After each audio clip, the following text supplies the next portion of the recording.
A decades-old cold case is warming up tonight. When Jerry Gretzinger profiled a 1964 murder of Catherine Blackburn from Albany, investigators said solving the crime could hinge on getting access to new DNA technology. And as Jerry found out, they got it. Here's a special Cold Case 13 update.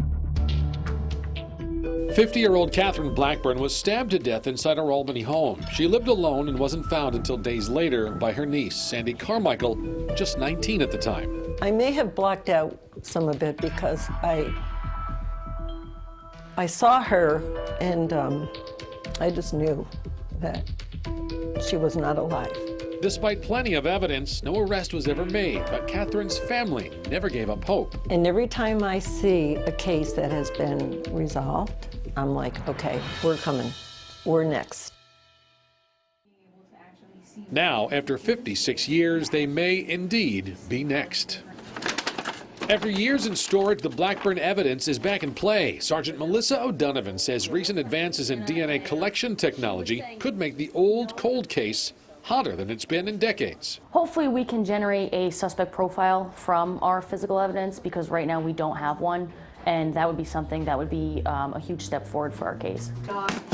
O'Donovan recently pulled out the evidence that had been sealed up tight for years. The knives, bloody sheets and pillowcases, the watch Catherine wore, even the rent receipt book where the name Robert Broadhead was discovered, a name they could never put with a face. Everything had gone through standard evidence testing, but when it comes to DNA, police typically do cuttings. Well, let's say someone is attacked and it looks like they were grabbed by their jacket.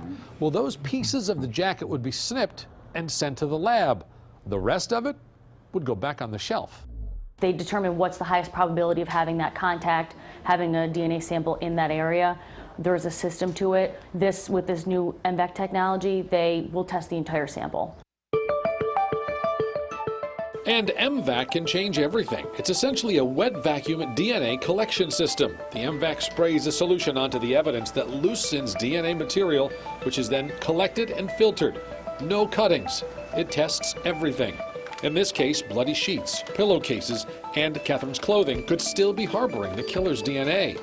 Ryan Forensic of California utilizes the MVAC and heard about the Blackburn case and offered O'Donovan the collection service for free.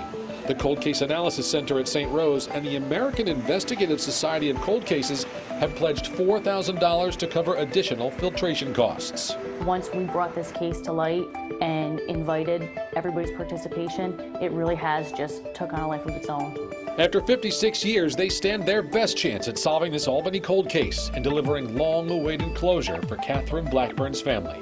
And that's to let us move past it, because we haven't. Jerry Gretzinger, News Channel 13. Fascinating, and we can only hope that this does yield the clues. That's got to yield something. Don't you? Mm-hmm. Yeah.